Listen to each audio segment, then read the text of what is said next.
ஓம் ஸ்ரீ ஸ்ரீம். வணக்கங்க. அனைவரையும் மறுபடியும் சேனலில் சந்திப்பதில் மிக்க மகிழ்ச்சி அடைகிறேன். இந்த பதிவில் நாம் பார்க்க இருக்க போகிறது மாசி மகம். இந்த வருடம் மாசி மகம், அதாவது ஒவ்வொரு வருடமும் வருகிற மாசி மாதமும் மக நட்சத்திரமும் இணைந்து வருகிற நாளை தான் நாம் மாசி மகம்னு சொல்லுவோம். அதே போல் 12 ஆண்டுகளுக்கு ஒரு முறை பார்த்திங்கன்னா இது மாமாங்கம் அப்படின்னு சொல்லி கும்பகோணத்தில் ரொம்ப சிறப்பாக கொண்டாடுவாங்க. இந்த மாசி மக பூஜையானது வைணவ தலம், சிவத்தலங்கள்லேயும், முருகன் கோயில், அம்பாள் கோயிலில் எல்லாமே பிரசித்தியாக இருக்கும் உங்களுக்கு. அந்த வகையில் நாம் இந்த பூஜைகளை நாம் எந்த அளவுக்கு செய்யலாம், எப்படியெல்லாம் செய்யலாம்னு கொஞ்சம் பார்க்கலாம். என்ன பலன்களையும் பார்த்துடலாம். பொதுவாக மாசி மகம் அப்படின்ற நாளில் அன்னைக்கு பார்த்திங்கன்னா உங்களுக்கு 3/4 பாகம் பார்த்திங்கன்னா பௌர்ணமியும் இந்த மாசி மக நட்சத்திரமும் ரெண்டும் சேர்ந்து வர்றது ரொம்ப சிறப்பு. சில நேரத்தில் அது முன்ன பின்ன வரும். ஆனால் மக நட்சத்திரத்தை வைத்துக்கொண்டு சில பூஜைகள் செய்வாங்க. அது அந்தந்த பக்கத்தில் இருக்க கோயிலில் நீங்கள் தெரிஞ்சுக்கோங்க. இந்த மாசி மகம் அப்படின்னு சொல்லிட்டு கொடியேற்றத்தோடு உங்களுக்கு தேர் திருவிழா வரைக்கும் உங்களுக்கு சிவாலயங்களையும் நடக்கும், வைணவ ஆலயங்களையும் நடக்கும். முருகன், திருச்செந்தூர் முருகன் கோயிலில் அந்த பச்சை சாத்துறது, சிவப்பு சாத்துறது, அந்த மாதிரியெல்லாம் முருகனுக்கு சிறப்பான அலங்காரங்களும் உண்டு. அவங்களுக்கு எங்கெங்கே போகணுமோ அங்கங்கே நீங்கள் போயிட்டு வரலாம். இல்லையா வீட்டில் இருந்தே கூட இந்த பூஜைகளை நாம் செஞ்சுக்கலாம். சரி, இந்த சௌமிய நாராயண பெருமாள் கோயில்னு ஒன்று இருக்குங்க. அது பார்த்தீங்கன்னா திருக்கோஷ்டியூர் அப்படின்ற ஒரு ஊரில் இருக்குது. அங்கே இந்த விளக்கு வாங்கிறது, விளக்கு ஏற்றுறது, அதாவது லக்ஷதீபம், அந்த மாதிரி அந்த தீர்த்தத்தை சுற்றி போடுவாங்க. அப்போது நம்ம ஏதான ஒரு கோரிக்கையை வச்சுட்டு ஒரு விளக்கில் ₹1 போட்டுட்டு அந்த விளக்கை நாம் ஒரு மஞ்சள் துணியில் முடிஞ்சு கொண்டு நம்ம வீட்டில் வச்சுக்கிட்டோம்னா ஒரு வருஷம் அதை ஒரு சின்ன டப்பாவில் போட்டுட்டு தினம் அதுக்கு ஒரு பூவை போட்டு நம்ம வேண்டுதலையும் அந்த மஞ்சள் துணியோடு அப்படியே இருக்கணும், நம்ம எடுக்கக்கூடாது. வேண்டிட்டோம்னா அது நிறைவேறிடும். அடுத்த வருஷம் அந்த தீபத்தை அதே மாசி மகத்தன்னைக்கு அங்கே போயிட்டு அந்த தீர்த்த கரையில் வச்சுட்டு கூடுதலாக 2 மண்ணகல் விளக்கை வச்சு ஏற்றிட்டு நன்றி செலுத்திட்டு வரணும். இது ஒரு முறை உங்களுக்கு. அப்போ பெருமாள் எல்லாமே நமக்கு நிறைவேற்றி கொடுப்பாரு. அந்த ஒரு நாள் மட்டும்தான் உங்களுக்கு அந்த குளத்தை சுற்றி ஏற்றுவாங்க. மற்றபடி எல்லா நாளுமே பெருமாளுக்கு தீபங்கள் போடுறது விசேஷம்தான். இது ஒன்று. உங்களுக்கு அதே மாதிரி பார்த்தீங்கன்னா சிவாலயங்கள் எல்லாமே தீர்த்தவாரி நடக்கும். உங்களுக்கு மாசி மகத்தன்னைக்கு தீர்த்தவாரி நம்ம சென்னையில் கூட பார்த்தீங்கன்னா பார்த்தசாரதி பெருமாள் கோயில், கபாலீஸ்வரர், மயிலாப்பூரில் இருக்கிற அத்தனை சிவாலயங்கள்லேருந்து உங்களுக்கு மெரினா பீச்சில் தீர்த்தவாரி நடக்கும். அந்த மாதிரி பார்த்தீங்கன்னா மகாமகம் கும்பகோணம் ரொம்ப சிறப்பு வாய்ந்தது. பாருங்கள், பச்சையில் முருகன் காட்சி தராரு. திருச்செந்தூர் முருகன் தான் வரும்.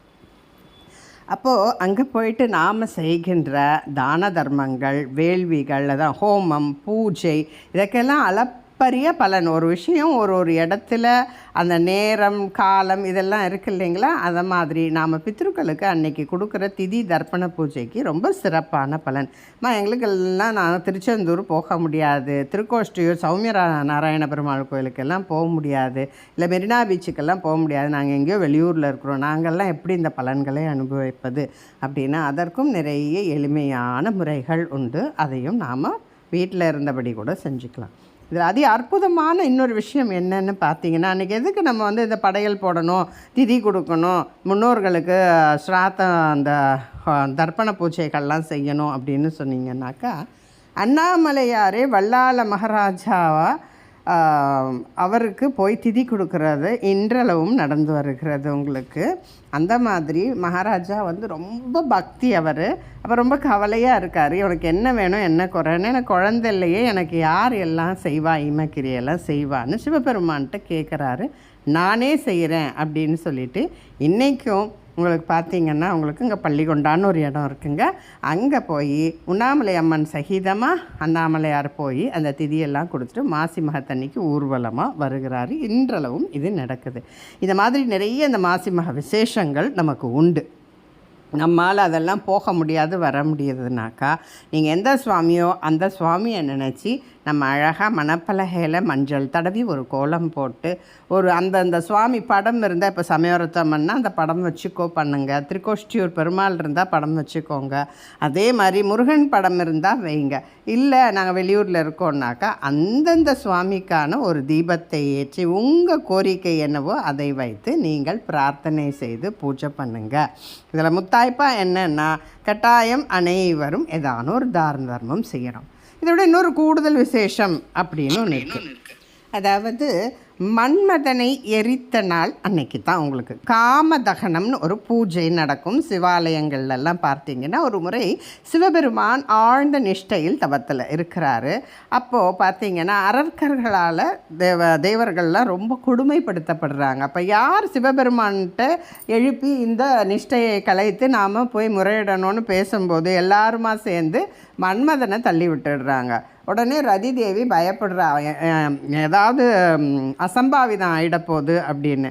சிவபெருமான் கண்ணை திறந்த உடனே அந்த நெற்றி கண் திறந்த உடனே அந்த தீப்பொறியில் அவர் அப்படியே பஸ்மம் ஆயிடுறாரு மன்மதன். உடனே ரதி தேவி அழறா, எல்லாருடைய நல்லதுக்காக தானே சிவபெருமானை என்னுடைய கணவனை வச்சு நீங்கள் எல்லாம் எழுப்பி பண்ணீங்க, அப்போ அவர் பஸ்மம் ஆயிட்டாரேன்னும் போது சிவபெருமானும் சக்தி தேவியும் சொல்கிறாங்க, உன்னுடைய கண்வன் ஓ கண்ணுக்கு மட்டும் புலப்படுவான் அப்படின்ற ஒரு வரத்தையும் கொடுத்தாங்க. அதனால் நம்ம எப்படி நம்ம அண்ணாமலையார் ஜோதி தீப தரிசனம் அன்றைக்கி சொக்கப்பனன்னு கொளுத்துவோம் இல்லையா கார்த்திகை தீபத்துக்கு, அது மாதிரி இது காமதகனம்னு ஒரு மாதிரி அரிச்சு ஒரு சாம்பல் மாதிரி பண்ணுவாங்க. அதற்கு நிறைய மகத்துவம் உண்டு, ரொம்ப பவர்ஃபுல். அந்த சாம்பல் பிரசாதமெல்லாம் எடுத்துக்கிறதுக்கும் இந்த தரிசனமெல்லாம் பண்ணிங்கன்னா நிறைய காம குற்றங்கள் போகும், தேவையற்ற விஷயங்கள்லாம் உங்களுக்கு நடக்காது வாழ்வுலன்னு நிறைய விளக்கங்கள் உண்டு. அவங்க ஊரில் என்னென்ன விஷயங்கள் நடக்குது, உங்கள் வீட்டிலேருந்து பக்கத்தில் இருக்கிற கோயிலில் இந்த மாதிரி விஷயங்கள் என்னெல்லாம் நடக்குதோ அதையெல்லாம் தெரிந்து கொண்டு அங்கே போய் கலந்துக்கிறது மட்டும் இல்லாமல் அங்கே நடக்கிற அன்னதானமோ இல்லை நீர்மோர் தானம், ஏன்னா இந்த வெயிலுக்கு உகந்தது பார்த்திங்கன்னா நீர்மோர், பானகம், இளநீர், இந்த மாதிரி தான தர்மங்களோடு இந்த பூஜைகளை எல்லாம் நீங்கள் செய்யலாம். வீட்டிலிருந்து செய்கிறபடிக்கு இருக்கிறவங்களுக்கோ இல்லை வெளியூர்லேயோ வெளிநாட்டில் இருக்கிறவங்களுக்கோ அந்த படத்தை வச்சு நீங்கள் ஒரு சின்ன பூ போட்டு ஒரு விளக்கேற்றி உங்களால் முடிந்த ஒரு கற்கண்டோ ஏதோ ஒரு பிரசாதம் வச்சுட்டு அதை ஒரு 4 பேருக்கு கொடுங்க. உங்களால் முடிந்த நாய், பூனை, ஆடு, மாடு இதுக்கெல்லாம் கூட நீங்கள் உணவளிக்கலாம். தர்ப்பணம் செய்ய முடியாதவங்க அன்றைக்கி சுத்தமான அன்னம் செய்து அதில் கொஞ்சம் நமக்கு காக்காவுக்கு வச்சுட்டு நீங்கள் சாப்பிட்டீங்கன்னா கூட அதுவும் ஒரு சிறந்த வகையான ஒரு முறையான ஒரு பூஜையாக கருதப்படுகிறது. அதனால் அவங்கள சக்திக்கு ஏற்ற மாதிரி விரதம் இருந்தும் செய்யலாம், விரதம் இல்லாமல் கூட நீங்கள் செஞ்சுக்கலாம். ஆனால் விரதம் அவரவர்கள் உடல் வயது வசதிக்கேற்ப நீங்கள் இருக்கலாம். இந்த மக நட்சத்திரம் 12ஆம் தேதி புதன்கிழமை முழுவதும் இருக்குது. பௌர்ணமி திதி வியாழக்கிழமை 10:30 மணிலேருந்து வெள்ளிக்கிழமை 12:30 வரைக்கும் இருக்குது. இந்த பதிவை இத்துடன் நிறைவு செய்து கொள்கிறேன். மற்றொரு பதிவில் உங்களை சந்திக்கிறேன். இந்த பதிவுகள் உங்களுக்கு பிடித்திருந்தால் கட்டாயம் லைக் செய்யவும், ஷேர் செய்யவும், சப்ஸ்கிரைப் செய்யவும் மறந்து விடாதீர்கள்.